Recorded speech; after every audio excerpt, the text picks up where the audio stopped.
자, 여러분들 안녕하십니까? 이제 여러분들 요새 중간고사 공부하느라 정신없죠? 빠른 학교는 아마 4월 말, 늦은 학교는 아마 5월 초 정도 이렇게 보게 될 텐데, 고등학교에 올라가서 보는 첫 이제 학교 시험이죠. 그러니까 모의고사를 끝나고 학교 내부에서 보는 시험이 되니까 여러분들이 중간고사를 봤었을 때 이 단원에서 좀 중요한 부형, 그러니까 좀 중요한 유형과 중요한 개념들을 다시 한번 고난이도 문제를 짚어볼 거니까 우리 한번 이 문제들을 보면서 어떻게 해서 풀어나가고 이 문제들이 실제적으로 어디에서 영향을 주는지를 한번 잘 생각해 보면서 오늘 문제들을 한번 잘 살펴보도록 해 봅시다.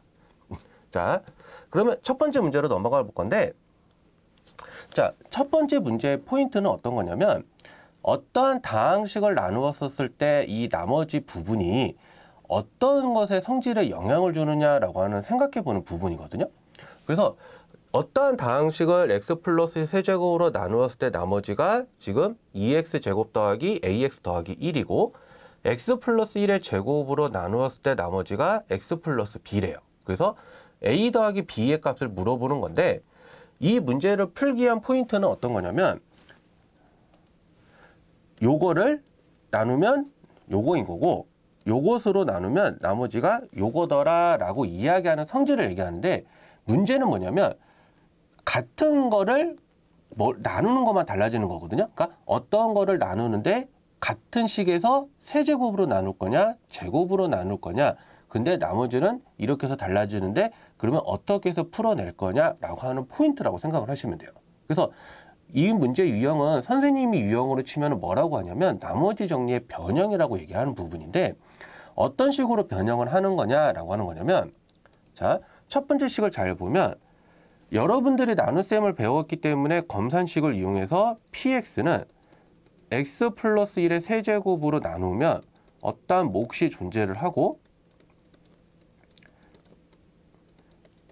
나머지가 존재를 하겠죠. 그래서 x 플러스 1의 세제곱으로 나누었는데 몫이 이거니까 나머지는 이거야, 이런 식으로 해서 일단 검산식으로 표현을 해주면, 이거를 그 다음에는 어떻게 했냐면 이걸로 지금 다시 이렇게 나눈 거죠. x 플러스 1의 제곱으로 나누었는데 나머지가 x 플러스 b더라. 그래서 이렇게 해서 나오는 거기 때문에 이 문제를 풀기 위해서 한 포인트는 어떻게 할 거냐면 이 식을, 자, 이걸로 다시 나눌 거예요. x 플러스 1의 제곱으로. 그러면 문제를 뭘 생각을 해야 되냐면 px가 이 부분과 이 부분으로 나누어서 생각을 할 건데, x 플러스 1의 제곱으로 나누면 이 부분은 뭐가 되냐면 나머지가, 그렇죠, 0. 나머지가 0이 되는 거고, 이 부분을 x 플러스 1의 제곱으로 나누면 그때는 나머지가 뭐가 된다?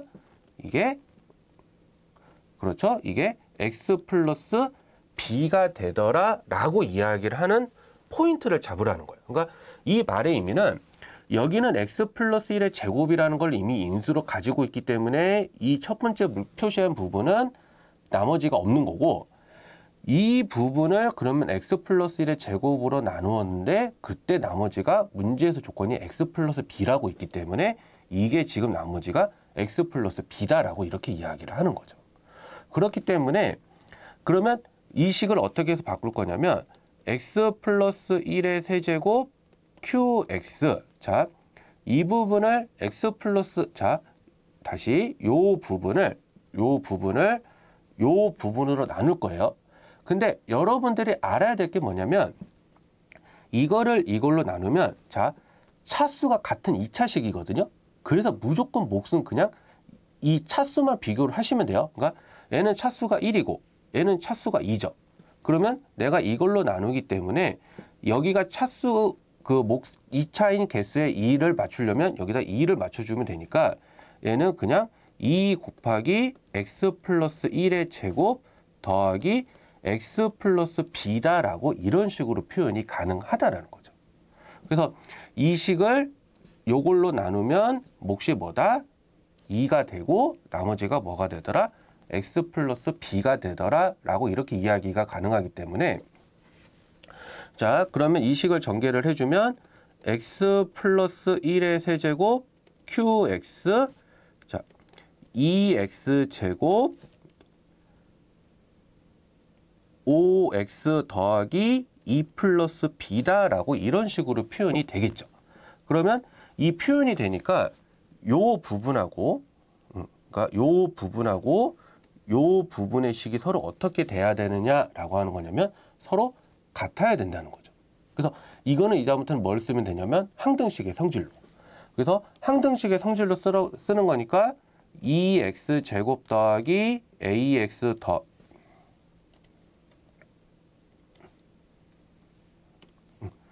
ax 더하기 1은 2x제곱 더하기 5x 더하기 2 플러스 b가 되어서 이거는 개수들을 다 알고 있으니까 개수 비교법을 쓰시면 되죠. 그래서 2차는 2차, 1차는 1차, 상수항은 상수항해서 a는 5하고 1은 2 플러스 b가 되어서 따라서 a는 5, b는 마이너스 1.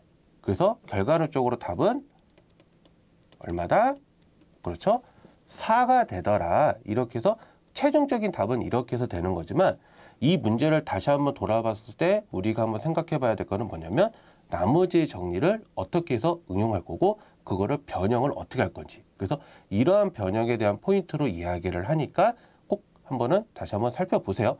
이 문제는 여러분들이 실제적으로 나머지 정리 문제를 했던 부분에서 제일 어려워하는 유형 중에 하나이기 때문에 어떻게 해서 접근하고 어떻게 해서 변형할지. 자, 접근은 하지만 변형이 여기서는 중요하기 때문에 이 부분은 꼭 다시 한번 강조하셔서 꼭 생각을 해보시길 바라겠습니다. 자, 이제 두 번째 문제로 넘어갈게요. 자, 두 번째 문제는 뭐냐면 여러분들이 일단은 다항식의 연산을 한번 풀다 보면 곱셈 공식을 같이 배우게 되는데 곱셈 공식은 솔직하게 말하면 그 자체로 시험 문제에 나오는 케이스는 사실은 거의 없어요. 이건 진짜 거의 없어요. 자, 그런데 그러면 곱셈 공식을 왜 배우냐라고 하냐면 곱셈 공식의 변형을 위해서 하는 건데 이 변형이 솔직하게 말하면 학교 시험에 자주 나오고 여러분들이 모의고사라든지 문제에서도 자주 나오는 문제 유형 중에 하나거든요. 근데 특히 곱셈 공식의 변형은 어디하고 많이 연결을 지냐면 도형 파트하고. 그래서 이 도형 파트하고 연결을 지어서 한번 해보는 건데 그러면 이 문제를 한번 보면서 여러분들이 나중에 곱셈 공식이 어떻게 해서 접근을 해야 되는지를 꼭 한번 적용해 보시도록 해보세요.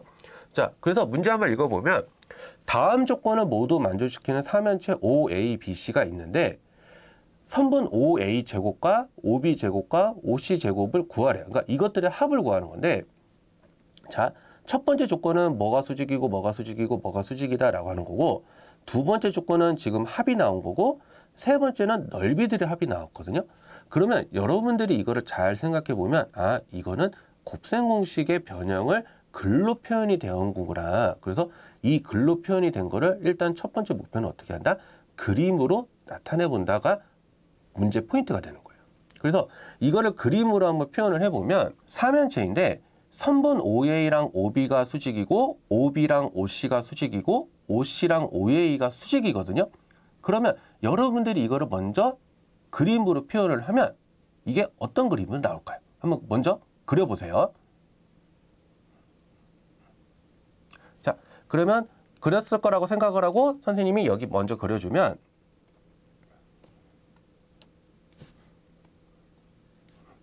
자, 여기 이렇게 만나는 점을 O라고 표현을 하고 여기 A, B, C라고 표현해줘서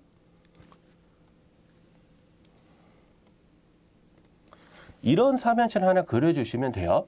이런 삼연체를. 그러면 이 조건을 봤었을 때 선분 OA랑 선분 OB랑 뭐 아무튼 기타 등등등 해서 이것들이 다 수직이라는 걸 볼 수가 있거든요. 그러면 여러분들 이 그림 다 맞추셨죠? 이 그림을 맞추고 난 뒤면 그 다음부터 문제가 쉬워져요. 어떻게 할 거냐면 편의상 우리가 이거를 쓰면 좀 귀찮으니까 선분 OA를 소문자 A라고 표현하고 선분 OB를 B, 선분 OC를 C라고 표현을 해주면 이게 이제 뭘 구하는 거냐면 A제곱 더하기 B제곱 더하기 C제곱이 되는 거고 이거를 이제 보면은 내가 알고 있는 조건은 A 더하기 B 더하기 C는 13. 자, 이거는 지금 구하는 거고 OAB의 넓이를 해보면 2분의 1 AB 그러니까 삼각형의 넓이는 넓이 구하는 공식을 써서 이렇게 해주면 되고 그럼 OBC도 같은 방법으로, 그 다음에 OC에도 같은 방법으로 표현을 해주면 이런 식으로 표현이 되겠죠. 그러면 이 넓이가 27이 되니까 이 식에다가 2를 곱해주면 AB 더하기 BC 더하기 CA는 얼마가 되냐면 54라는 조건도 알게 되는 거죠. 그러면 자, 다시 한번 처음으로 문제 돌아갔을 때 이렇게 길게 되어 있던 문제를 이렇게 줄일 수가 있다는 거죠. 그래서 첫 번째 포인트는 여러분들이 다시 한번 생각을 하게 해야 되는 건 뭐냐면 이 문장이 나왔을 때 이거를 그림으로 표현해야 된다는 거 하나, 그리고 두 번째는 이거는 곱셈 공식인데 어떤 곱셈 공식의 변형을 물어보는 건지를 파악해야 된다는 거 하나. 그래서 이 두 가지 관점을 먼저 생각을 하시고, 자, 그러면 여러분들이 선생님이 강조했던 부분이에요. A제곱 더하기 B제곱 더하기 C제곱은 뭐다? 그렇죠. 이거는 A 플러스 B 플러스 C의 제곱에서 빼기 2AB, BC, CA를 하는 거죠. 그래서 이거를 이제 내가 알고 있는 조건들이 있으니까 넣어주면 13의 제곱 빼기 2 곱하기 54가 돼서 169 빼기 108이 되니까 총 결론은 얼마다? 그렇죠. 61이 되더라 라고 이야기를 한다는 겁니다. 그래서 이 문장들이 나왔었을 때 이것들을 어떻게 해서 활용을 한지를 한번 살펴보세요. 특히 이 문제의 강조는 뭐다? 곱셈 공식의 변형. 그래서 이 변형이 어떻게 해서 연결을 하고 어떤 그림하고 연계가 되는지를 꼭 생각을 해보시기를 꼭 바라겠습니다. 특히 선생님이 강조하는 도형은 입체 도형 파트에서 많이 나오니까 꼭 보세요. 꼭 다시 한번 보셔야 돼요. 그리고 이제 세 번째 문제 유형은 뭐냐면 항등식에 관련된 문제와 나머지 정리와 관련된 문제가 같이 나오는데, 지금 여기 있는 문제 유형은 선생님이 봤던 유형 중에서 조금 난이도가 있는 문제로 가져왔는데, 이 문제들을 여러분들이 생각을 했을 때 어떻게 결과를 가져올지를 꼭 생각을 해보셨으면 하는 부분에서 어려운 문제를 가져온 거거든요. 이 문제는 뭘 얘기하는 거냐면, 자, 3차식 px가 p1은 2분의 1이고 p2는 3분의 2고 p3은 4분의 3이고 p4는 5분의 4다라고 이렇게 이야기가 되어 있어요. 그러면 px를 x-5로 나눈 나머지를 구하세요 라고 하는 문제가 이 문제 포인트가 되는데, 이 문제를 봤었을 때 여러분들이 해야 되는 첫 번째는 뭐냐면 이게 관계식이 어떻게 표현이 되냐예요. 그래서 이 관계식을 표현을 하는 걸 보고 나서 문제를 풀어갈 건데, 자, 지금 보면 P1은 2분의 1이고요. P2는 3분의 2고 P3은 4분의 4고 4분의 3이고 P4는 5분의 4인데, 자, 눈치 빠른 여러분들은 이거를 보고 이거는 무슨 관계를 만족을 하는 거다? 라고 질문을 했었을 때 무엇이다? 지금 대입한 값을 봤었을 때 분자는 그대로고 분모는 이 값에 플러스 1이죠. 그래서 이거를 굳이 관계식으로 표현을 한다라고 한다면 px에서 이것을 만족하는 근, 그러니까 px랑 x 플러스 1분의 x를 만족하는 근위는 뭐다? 1부터 4까지라는 자연수를 만족을 하더라 라고 이야기를 하는 거예요. 그래서 이거는 넓은 의미에서 보면은 방정식의 의미와 같은 거거든요. 그러니까 이 의미가 무슨 역할을 한다? 한마디로 요약하면 그렇죠. 이거는 근이다 라고 이렇게 해서 요약을 할 수가 있다라는 거죠. 그러면 여기서 이제 어떻게 할 거냐면 이 x 플러스 1을 양변에 곱해줘서 식을 조금 정리해주면 x 플러스 1 px에서 이 x를 뺀 게 이 만족하는 근이 뭐가 되는 거냐라고 하는 거냐면 1부터 4까지라는 거거든요. 그래서 이거는 x-1, x-2, x-3, x-4로 만들어낼 수가 있는데, 단 얘네 최고차항의 개수가 얼마인지 모르기 때문에 이거는 a라고 표현을 하고 이렇게 풀어주면 된다는 거죠. 자, 다시요. 3차식 px가 되어서 이거 p1부터 p4까지가 이런 관계식을 만족하는데, 그러면 p5라는 값을 px를 x-5로 나눈 나머지를 구하라고 했으니까 이거는 무엇이겠느냐라고 했었을 때 이런 식으로 표현을 하는 게 가능하더라, 이렇게 풀어가는 거다라고 이야기를 하는 거죠. 자, 그래서 일단은 지금 a라는 값을 먼저 구해야 되는데 어떻게 구해 볼 거냐면 x에다가 마이너스 1을 대입을 하면요. 자, 좌변이 어떻게 되냐면 얘는 0이고 여기는 플러스 1이 되죠. 그래서 좌변은 0 더하기 1이니까 1이 되는 거고, 자, 우변에다가 마이너스 1을 대입을 하게 되면 a에다가 마이너스 2, 마이너스 3, 마이너스 4, 마이너스 5가 되어서 우변은 뭐가 되냐면 120a가 되죠. 그러면 a는 뭐다? 그렇죠. a는 120분의 1이다. 그래서 요거를 만족을 하는 거고, 자, 그 다음에 이 문제를 풀었을 때 여러분들이 꼭 알아야 되는 사실이 뭐냐면 이 문장을, 자, px를 x-5로 나눈 나머지를 구하세요 라고 했었을 때 px를 x-5로 나눈 나머지는 무엇이다? 그렇죠. 이거는 p5다라고 생각을 하셔야 돼요. 다시요. px를 x-5로 나눈 나머지는 그거를 문장으로 표현하면은 뭐다?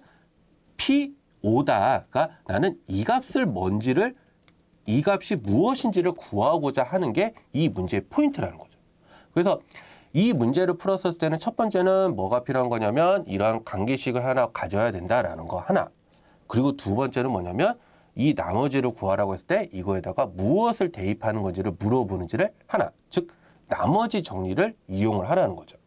그러면 지금 이제 식이 어떻게 되냐면 x 플러스 1 px 마이너스 x는 120분의 1에 x 마이너스 1, x 마이너스 2, x 마이너스 3, x 마이너스 4가 되는 거고, 그러면 결과론적으로는 p5를 구하는 거니까 x에다가 5를 대입을 해주면 6 곱하기 p5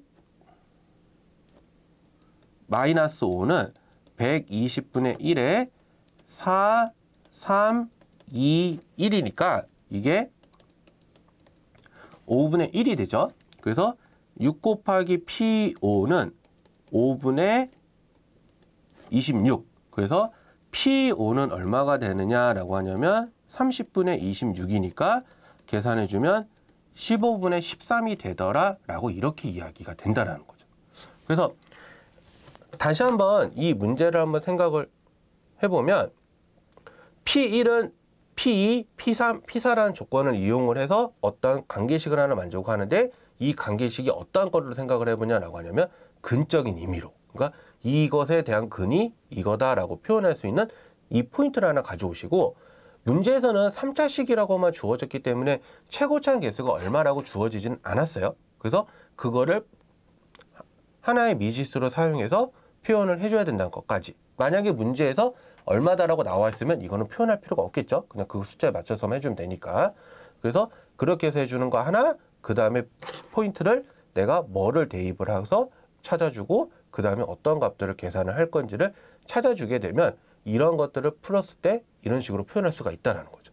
그래서 실제적으로 요거를 가지고 많이 시험 문제에서 내기도 하고, 이게 정답률이 보통 한 50%를 못 넣거든요. 그 학교 내에서 정답률에도.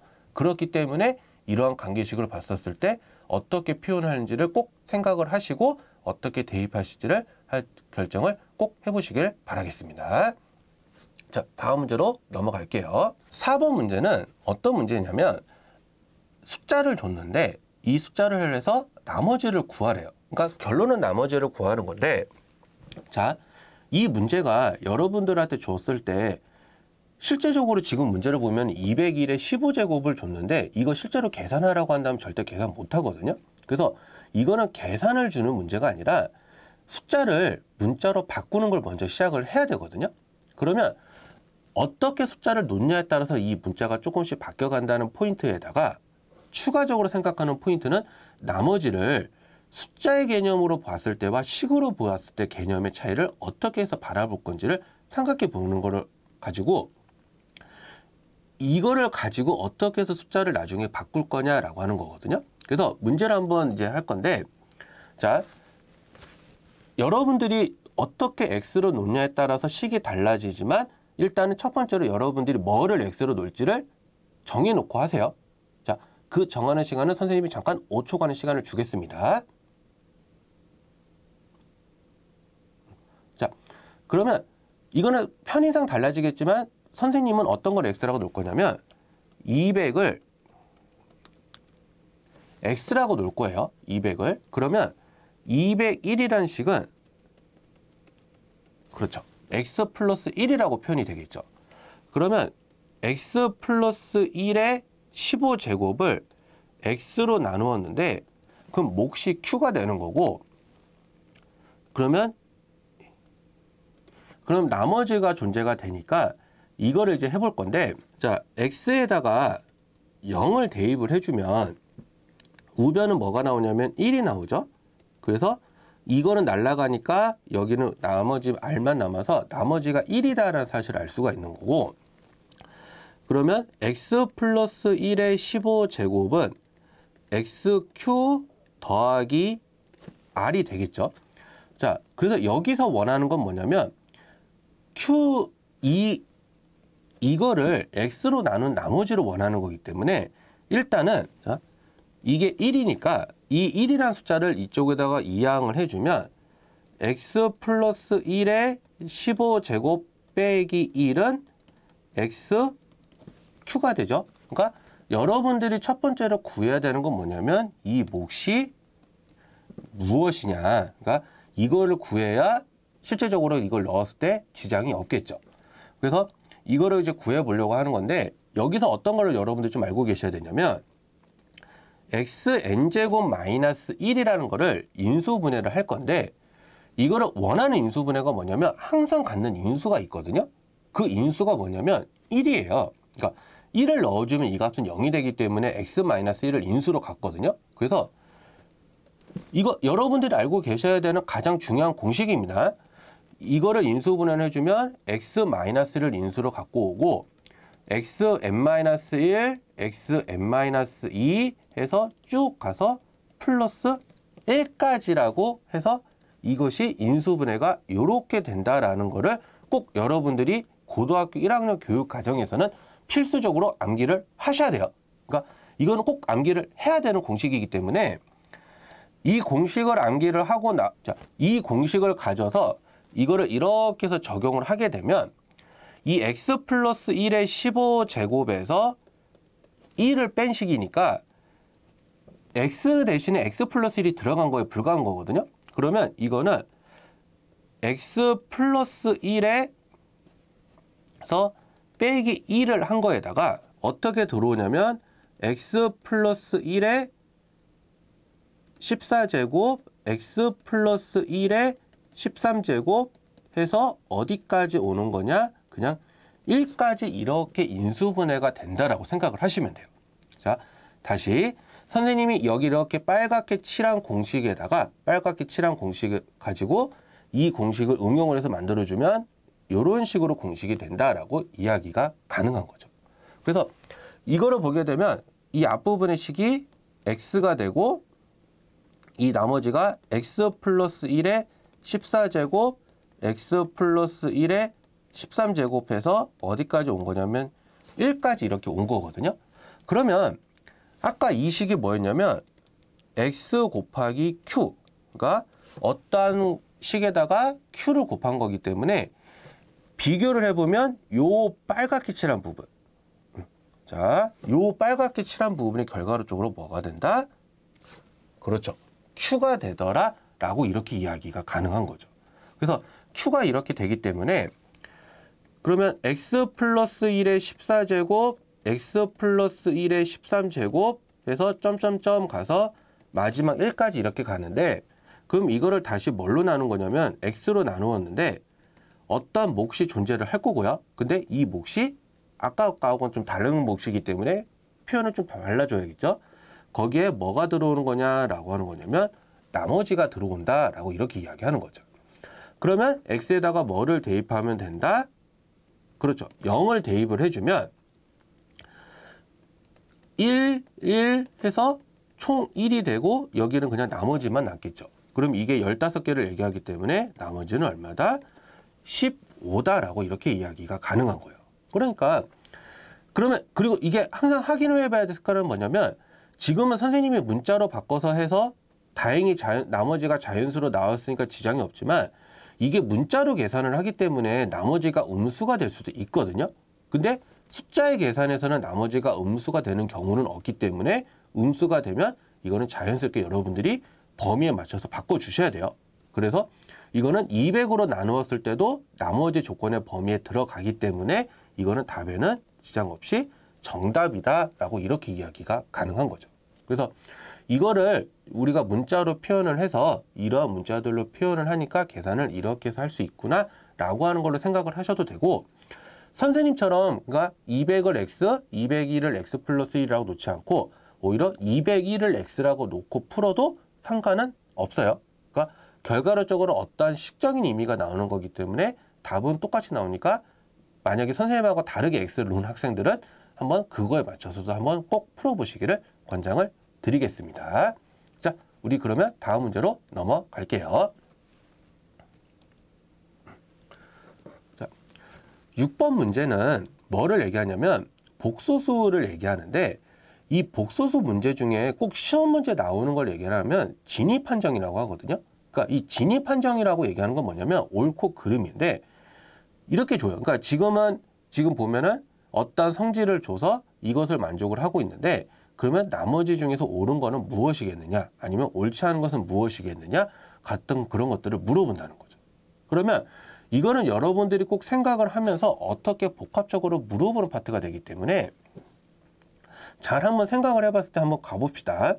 자, 문제를 한번 보게 되면 복소수 z는 a 플러스 bi, 그리고 a랑 b는 0이 아닌 실수, z제곱 마이너스 z가 실수라고 이야기를 했고, 그럼 옳은 것을 하는 건데, 첫 번째 거를 보게 되면 이게 실수이기 때문에 요거에다가 켤레를 한다는 것도 결과론적으로 뭐가 되냐면 실수가 될 수밖에 없죠. 그래서 얘는 그냥 당연하게 참이에요.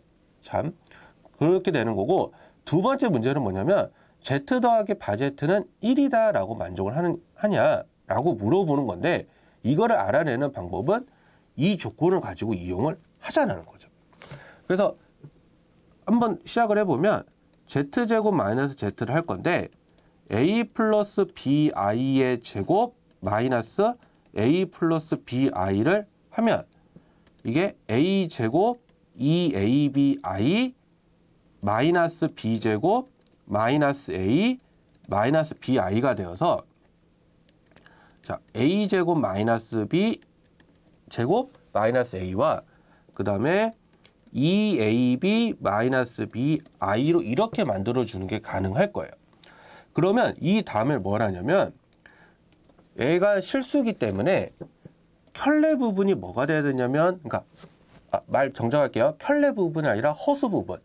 허수 부분의 부호가 값이 뭐가 돼야 되냐라고 하냐면 0이 돼야 되는데, 그러면 이게 2ab 마이너스 b가 0이죠.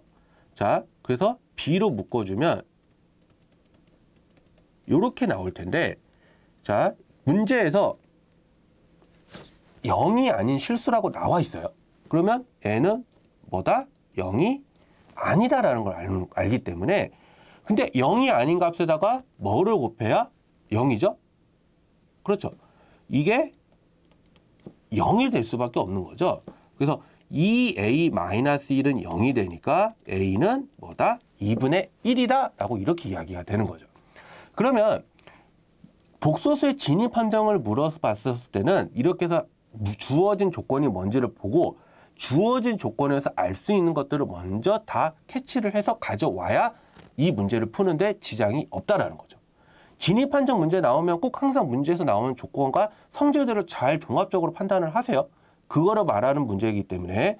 그래서 복소수 z는 2분의 1 플러스 bi가 되는 거고, 그러면 이거는 그대로 가게 되면 2분의 1 플러스 bi에다가 2분의 1 마이너스 bi를 더하는 거기 때문에 이것도 결과값은 1이 되죠. 그러니까 얘도 뭐가 된다?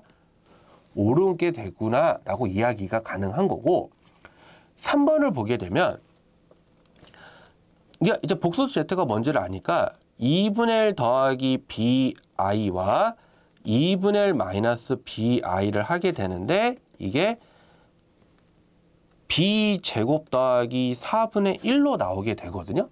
그러면 그 문자 b로 나와 있지만 이거는 하나의 이차함수 성질을 생각을 해보면 최소값이 b가 0일 때 뭐가 되는 거냐면 4분의 1이 되는데 얘는 뭐라고 했냐면 b가 0이 빼고라고 했죠. 그러니까 0은 아니라고 했기 때문에 0이 될 수는 없거든요. 그래서 0보다는 항상 크게 되니까 얘는 뭐보다는 크다? 4분의 1보다는 크다라고 이렇게 해서 이야기가 가능한 거죠. 그래서 이것도 자연스럽게 참이다라고 이렇게 이야기하는 거죠.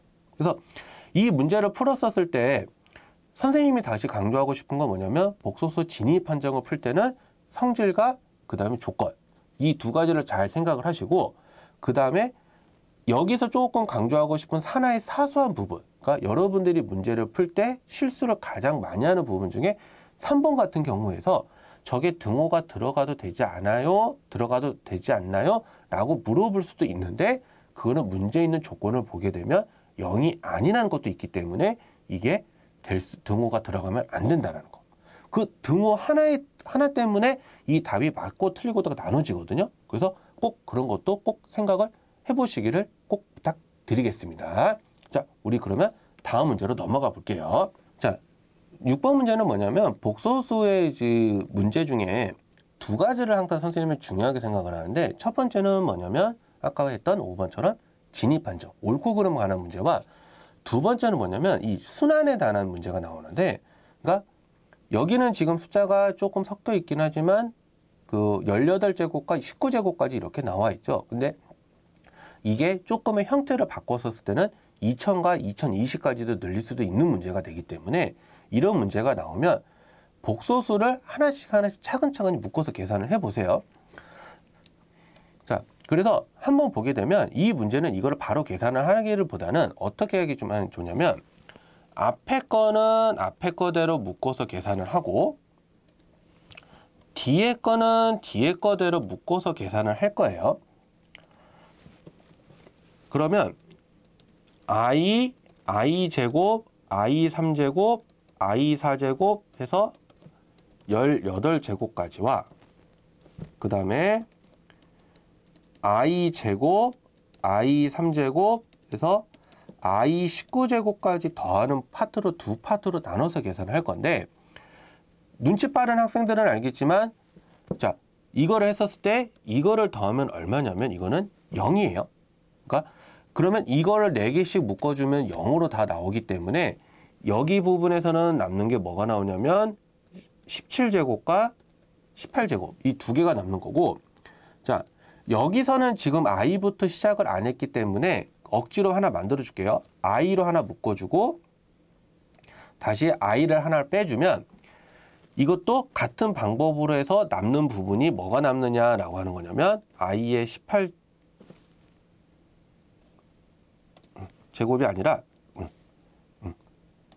자 i의 17제곱, i의 18제곱, 그 다음에 i의 19제곱에 마지막 마이너스 i가 이렇게 해서 남는다라고 하는 거죠. 그래서 어떻게 묶어주냐에 따라서 좀 계산 순서가 달라지긴 하겠지만 이렇게 묶어서 보통은 생각을 해주시면 된다라는 거기 때문에 자 이렇게 해서 한번 가보게 되면 자 i의 17제곱은 i하고 같고요. i의 18제곱은 마이너스 1이에요. 근데 이게 지금 두 개가 있으니까 곱하기 2 하겠죠. 이 부분까지.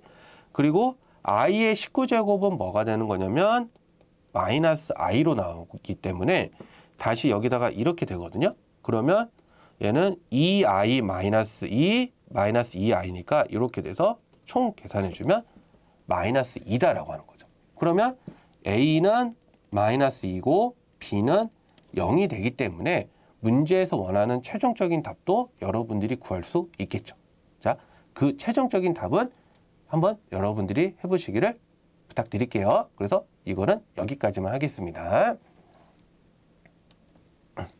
자, 그 다음에 이제 다음 문제인데 이 그 방정식 문제 중에서 이런 거를 관계식적하게 나오면 뭐라고 표현을 해야 될까요? 그 여러분들이 되게 습관처럼 이 근을 구하고 있는 것 같은데 굳이 근을 구하지 않아야 될 때도 있거든요. 그래서 이거는 그거를 물어보는 개념이라서 자 방정식을 대입하는 건 좋지만 무조건 근을 대입한다? 그렇지는 않다. 근데 근을 구하지는 않는다. 근데 근이라는 성질을 한번 생각을 해주면 대입하면 만족한다를 하기 때문에 일단은 요것을 먼저 만족하는 걸 생각을 먼저 하자는 거죠. 그래서 알파 제곱은 1 마이너스 2알파라고 두면 이거를 여기다가 차근차근 이렇게 대입이 가능하거든요. 그러면 알파 여기는 1 마이너스 2알파 3알파 마이너스 4가 되는 거고 여기는 1 마이너스 2알파 이렇게 되겠죠. 그러면 이렇게 되고 그 다음에 마이너스 알파 마이너스 5 이렇게 나오거든요. 자, 그러면 여기서부터 이제 하나씩 가봅시다. 여기를 그냥 마이너스 알파를 빼서 알파 마이너스 3 알파 플러스 5가 되는데 일단은 요거를 먼저 계산을 할게요. 그럼 마이너스 알파 이게 알파 제곱 2알파 마이너스 15가 되죠. 그러면 여기서 아까 이거를 통해서 보게 되면은 알파 제곱 더하기 2알파는 1이 되니까 이 값은 1이거든요. 그래서 총 계산하면 뭐가 나오냐라고 하는 거냐면 14알파로 나온다라는 거죠. 그러면 여기까지 이제 계산이 된 거고 그러면 이 다음에 근을 구하라고 하는 거죠. 여기서 양수인 근을 알파라고 얘기를 했기 때문에 근데 문제는 2차 방정식이 그 인수분해가 되지 않아서 어떻게 할 거냐면 근의 공식을 할 건데 구해보면 x는 a분의 그러니까 짝수 공식 써서 마이너스 b'의 풀마 b'의 제곱 ac가 돼서 마이너스 1 풀마 루트 2가 되겠죠. 근데 그 중에서 양수만 되는 거니까 알파는 이렇게 돼서 이거를 여기다가 넣어서 계산을 해주면 이거는 14 곱하기 루트 2 빼기 1이다 라고 이렇게 계산이 가능해지겠죠. 그래서 이런 식으로 해서 계산을 한다라는 거 하는 거지 무조건 근을 구해놓고 나서 대입하지는 않는다라는 거. 그래서 이 문제를 풀었을 때 여러분들이 습관처럼 푸는 거에 대한 거에 하는 경종. 그러니까 습관에 대한 것보다는 내가 일단은 원하는 게 무엇인지를 꼭 생각을 해보시기를 바라겠습니다. 자, 다음 문제로 넘어갈게요. 자, 8번 문제는 별표 5개. 별표 5개. 왜 별표 5개냐라고 하냐면 시험 문제에서 그러니까 한 3개 학교에서 4개 학교, 그러니까 지역별마다 편차가 있겠지만 3개 학교하고 4개 학교 중에서 그 중에 한 학교 비율로 항상 나오는 문제 중에 하나고 여러분들이 가장 많이 틀리는 유형 중에 하나거든요. 그래서 이 문제가 나왔었을 때 어떻게 생각을 해볼 거냐 그리고 무엇을 원하는 건지를 꼭 생각해 보기를 바라는 마음에서 이 문제는 별표 5개. 그러니까 특히 2차 방정식과 관련된 문제에서 선생님한테 가장 많이 물어보는 질문의 유형 중에 하나인데 이거를 이제 하려면 아까 우리가 첫 번째 문제나 두 번째 문제에서 봤던 관계식적인 개념을 먼저 생각을 해보자는 거죠. 지금 x제곱 더하기 x 더하기 1은 0의 두근이 알파 베타인데 fx가 x제곱 더하기 px 더하기 q예요. 그래서 요것을 만족을 한대요. 요것을. 근데 요것을 만족하는 건 좋은데 그러면 이걸 통해서 관계식을 하나 찾아야 되거든요. 그럼 어떻게 찾을 거냐? 자, 아까 7번 문제에서 봤지만 근을 먼저 대입을 한번 해보면 알파 제곱 더하기 알파 더하기 1은 뭐냐면 0이거든요. 그러면 즉 알파 제곱은 뭐냐면 마이너스 알파 마이너스 1이에요. 그러면 n은 f 마이너스 알파 마이너스 1은 마이너스 4 알파를 만족을 하는 거고 f 마이너스 베타 마이너스 1은 마이너스 4 베타를 만족한다는 걸 일단 이렇게 찾을 수가 있거든요. 그리고 근데 여기서 이제 우리 끝내면 안 되고 자, 이 가로 안을 선생님이 어떻게 하고 싶냐면 이거를 좀 x로 맞추고 싶은데 어떻게 맞춰볼 거냐면 결과로 쪽으로 이 식은 요렇게 되는 식의 두 근이 뭐가 되는 거냐라고 하는 거냐면 두 근이 마이너스 알파랑 마이너스 베타다라고 하는 걸 의미하는 거예요. 자, 다시요. fx 마이너스 1에 4x라고 두면 이것의 두 근이 뭐다? 마이너스 알파와 마이너스 베타다. 이거 확인하는 방법은 x에다가 대입을 해보면 요 식이 이렇게 나오게 되거든요. 그래서 이 식을 만족하는 두 근이 이거다라고 하는 거죠. 그래서 이거 조금 편의상만 좀 바꿔주면 x-1을 그냥 t라고 놔주면 x는 뭐가 되냐면 t 플러스 1이 되니까 ft는 4 곱하기 t 플러스 1이 되죠. 그러니까 즉 어떻게도 바꿀 수가 있냐면 fx를 만족하는 두근은 4 곱하기 x 플러스 1인데 이것의 두근이 뭐다? 마이너스 알파와 마이너스 베타다라고 이런 식으로 이야기가 되는 거죠. 그러면 자, 그래서 fx에서 요 식을 뺀 게 그 두근이 요건데, 자, fx를 지금 잘 보면 2차원 개수가 1이라고 나와 있기 때문에 이 방정식도 그냥 개수가 1이라고 생각하시면 돼요. 그래서 이것을 만족하는 근이 x 플러스 알파와 x 플러스 베타다라고 이렇게 표현이 가능한 거죠. 그러면 x제곱 알파 플러스 베타의 x 알파 베타가 되는데, 여기서 한번 보면은 알파 플러스 베타는 마이너스 1이고 알파 베타는 1이 되니까 이거는 x제곱 더하기 x제곱 마이너스 x 더하기 2를 만족하는 거고, 그래서 넘겨주게 되면 fx는 x제곱 마이너스 x 더하기 1 더하기 4x 더하기 4다라고 이렇게 이야기가 되는 거죠.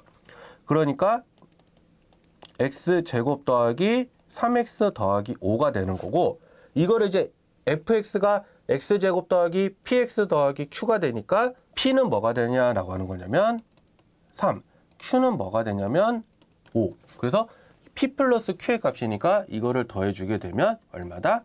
그렇죠. 8이다 라고 이렇게 이야기가 되는 거죠.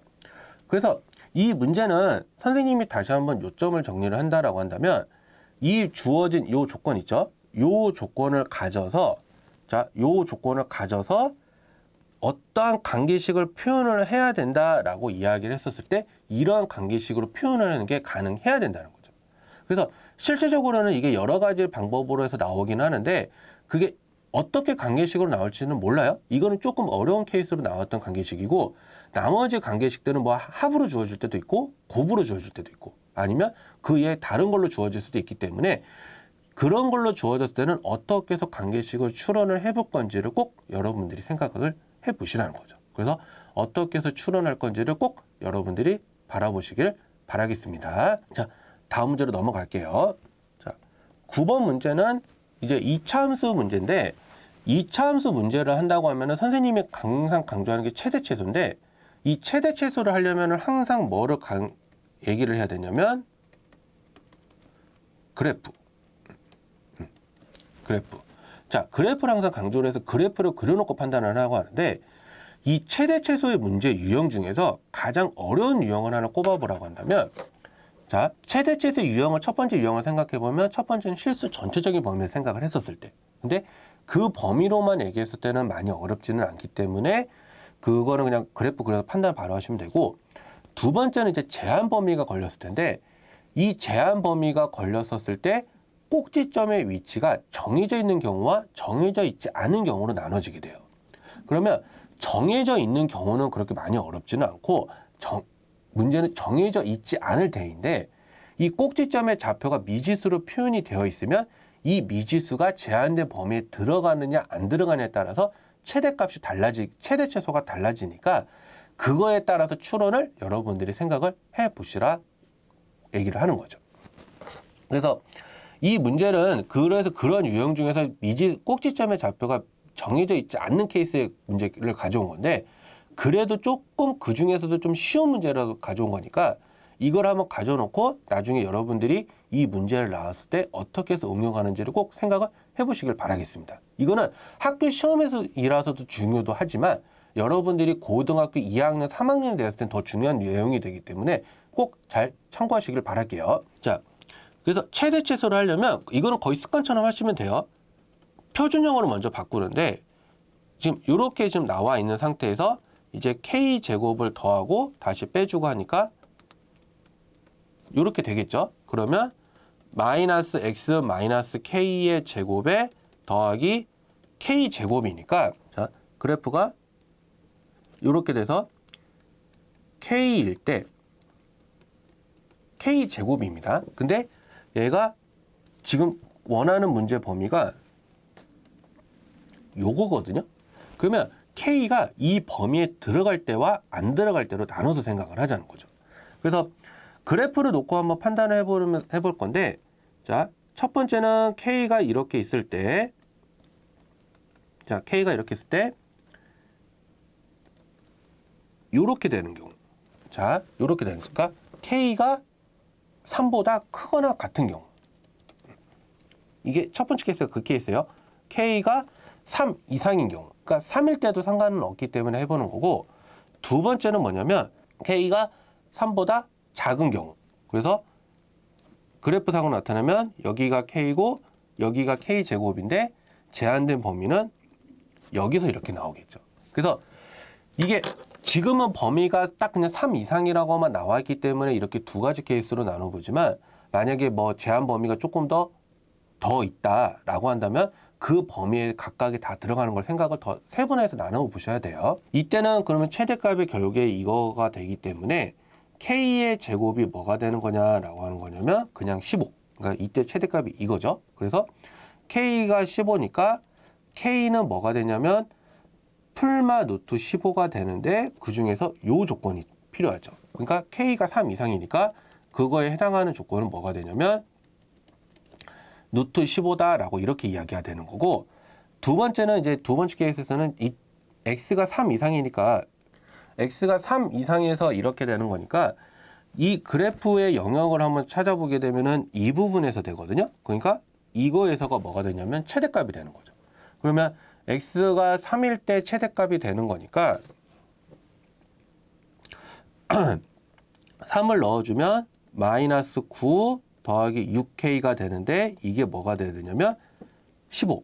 그래서 6K는 24니까 K는 뭐가 나오냐면 4가 나오는데, 이 4가 나온 거로 봤더니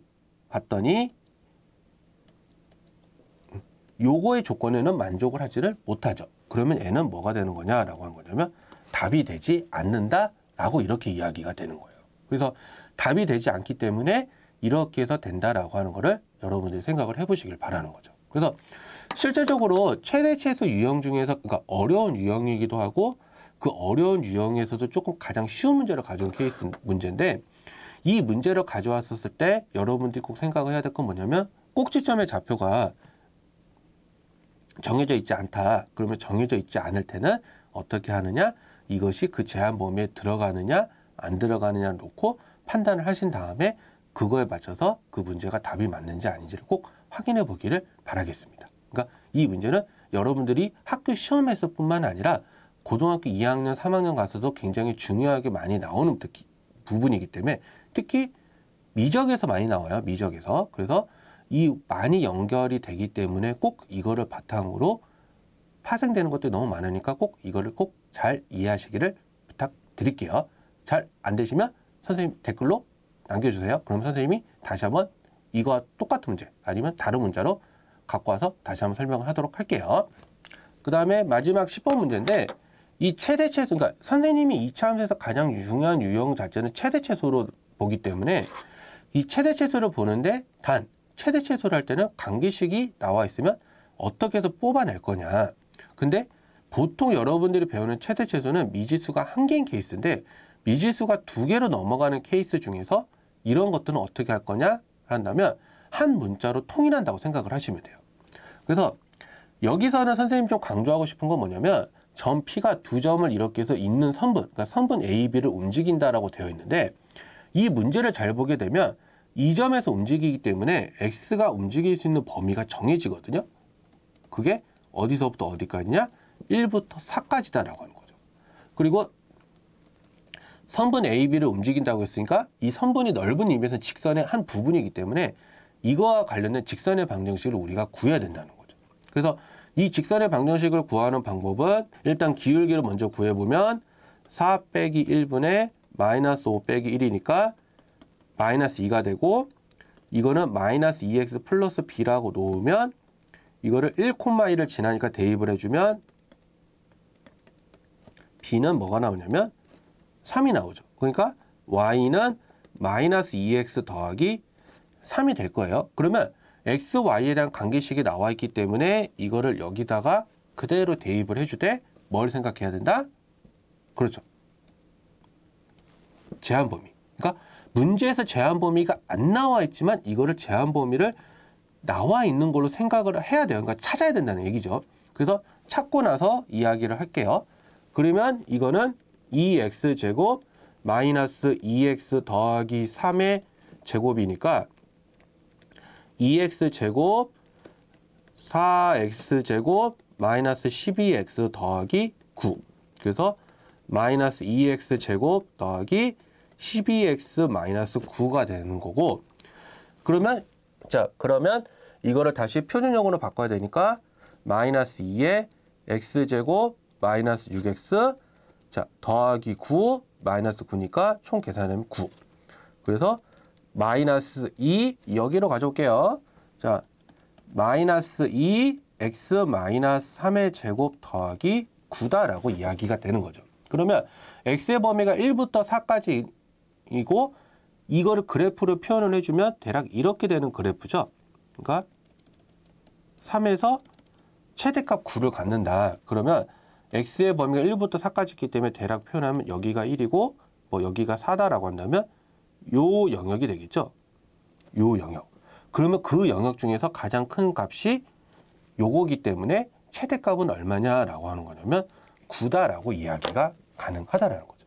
그래서 이 마지막, 그러니까 우리가 보통 한 시험 범위가 한 2차 함수까지 나왔을 때 그 강조하는 파트들에서 이런 것들을 좀 봤는데, 이 10가지 유형이라고 해서 이 10가지 유형이 다 시험 문제에 나오느냐 안 나오느냐는 그런 부분보다는 이 10가지 유형들을 바탕으로 이것들이 어떻게 해서 접목이 되고 이 시험 문제 나왔을 때 이런 거하고 관련이 있었구나라고 하는 거를 꼭 여러분들이 아셔야 돼요. 그러니까 이게 10가지 유형이라고 해서 그 유형을 그대로 바탕이 되면 이 유형이 어떤 유형이라는 걸 알아야 되는 것도 중요한 거거든요. 그래서 수학 문제를 풀 때는 그런 유형들도 알아야 되는 거니까 여러분들이 이 유형은 10가지는 꼭 필히 명심하시고, 이거는 여러분들이 시험에서도 중요한 거고 앞으로 가는 과정에서도 굉장히 중요한 내용들도 담아놨으니까 이것들을 꼭 다시 한번 복습하시길 바라겠습니다. 자, 잘 모르겠는 부분들은 다시 한번 댓글로 남겨주시면 선생님이 그거 보고 다시 한번 질문에 대한 답글을 남기도록 할게요.